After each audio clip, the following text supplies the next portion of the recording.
қазаққа батыстың психологиясы да, арабтың психологиясы да келмейді. Бұларды бізге тықпалауды қойыңдар. Біздің қоғамда батыстың психологиясын жиі айтады, бірақ оның бәрі бізге келе бермейді. Сол сияқты ислам психологиясы дегеннің астарында арабтың психологиясын да тықпалап жүр. Иә, біз мұсылман шығармыз, бірақ араб емеспіз. Қазақтың өз ұлттық ерекшеліктері, өз құндылықтары бар. Бізге шетелден келген психологияны толық қабылдаудың қажеті жоқ. Өзімізге сай, менталитетімізге жақын жолдарды табу маңызды. Бізге қазіргі жағдайымызға сай психология керек. Тек батысқа немесе арабқа қарап қалмай, өзімізге, қоғамымызға, отбасымызға лайық психологияны дамыту қажет.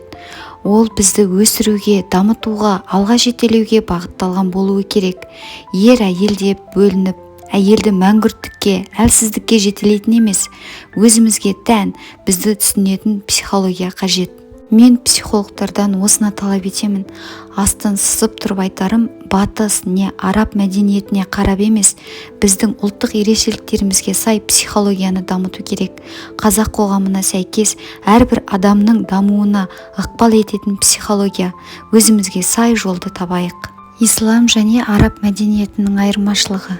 Қазақ халқы мұсылман болғанмен араб емес.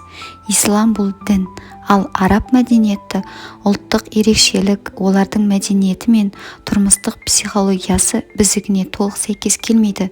Біз өз мәдениетімізбен, өз құндылығымызбен ерекшеленеміз. Қымбатты оқырман, сіз қалай ойлайсыз? Өз пікіріңізді қалдыруды ұмытпаңыз.